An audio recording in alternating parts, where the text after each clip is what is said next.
दद्यात् दयानुभवनो द्रविणाम्बुदारां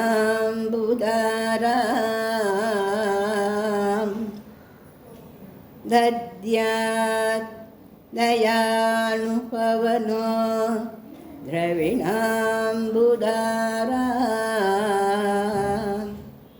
अस्मिन् किञ्चन विहङ्ग शिशौ विषण्णे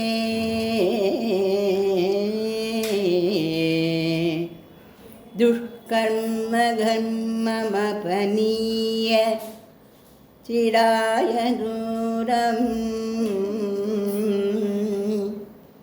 नारायण प्रणयिनी नयनाम्बुवा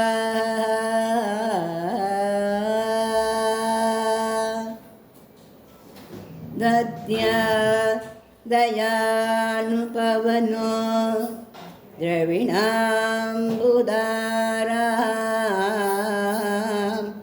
अस्मिन् किञ्चन विहङ्गशिशौ विषण्णे दुष्कर्मघर्ममपनीय चिराय दूरं नारायण प्रणयिनी नयनाम्बुवाः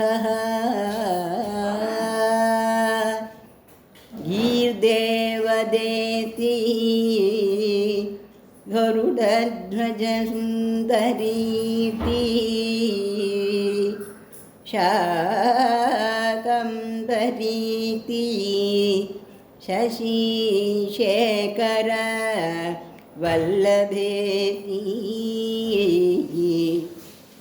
सृष्टिस्थिति प्रलयकेलिषु संस्थितायै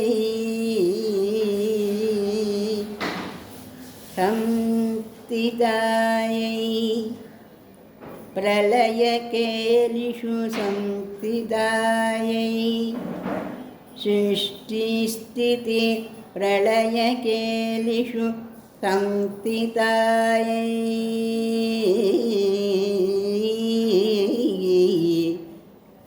तस्यै नमस्त्रिभुवनैक गुरोस्तरुण्यै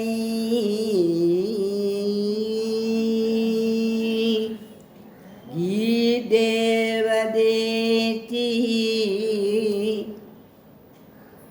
गरुडध्वज सुन्दरीति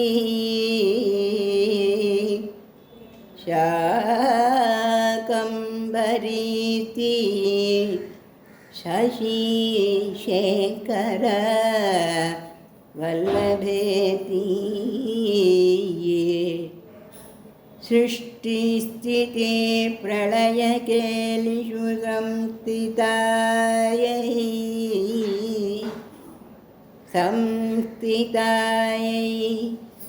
केलिषु संस्थितायै स्थिति प्रलयकेलिषु संस्थितायै सृष्टिस्थिति प्रलयकेलिषु संस्थितायै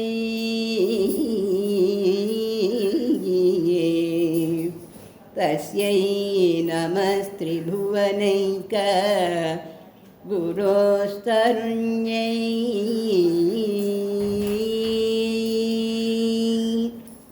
இது கனகதார ஸ்தோத்திரத்தில் 9வது ஸ்லோகமும் 10வது ஸ்லோகமும் இப்போ நம்ம கற்றுண்டோம்.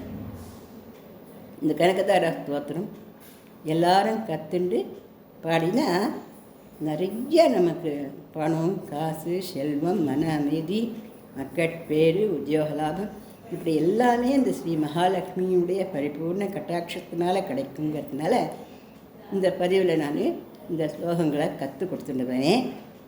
இங்கே எல்லாருக்குமே இந்த ஸ்லோகங்கள்லாம் நான் கற்றுக் கொடுக்கச்சு அழகாகவே வரும். அப்படிக்கா ஒரு வேளை அந்த ராகம் பிடிப்படலை, ஸ்லோகம் பிடிப்படலைன்னு கமெண்ட்டில் மறுபடியும் சொல்லிக் கொடுங்கன்னு கேளுங்க, நான் மறுபடியும் உங்களுக்கு சொல்லித்தரேன். ஏன்னா நான் ஸ்லோக வகுப்பில் நேர கேட்டு அந்த லேடிஸ்கிட்ட நான் திருப்பி திருப்பி சொல்லிக் கொடுக்க முடியும். பதிவாக இருக்கிறதுனால அதில் ஒரு தடவை 2 தடவை இதில் நான் உங்களுக்கு சொல்லித்தரேன். ஆனால் இன்னும் நல்லா வரணும், இன்னும் கொஞ்சம் கற்றுக்கணும், நீங்கள் கற்றுக் கொடுக்கறது கொஞ்சம் ஃபாஸ்ட்டாக இருக்குது, அல்லது ராகமோ அல்லது ஸ்லோகமோ பிடிப்படலை அப்படின்னா நீங்கள் தயக்கம் அடைய வேண்டாம். மறுபடியும் நீங்கள் இதில் சொல்லிக் கொடுங்கன்னு கேளுங்க, திருப்பி நான் சொல்லித்தரேன். அதை பற்றி ஒரு பிரச்சனையும் கிடையாது. சரியா? இந்த பதிவு பிடிச்சிருந்ததுன்னா லைக் பண்ணுங்கள், ஷேர் பண்ணுங்கள், சப்ஸ்கிரைப் பண்ணுங்கள்.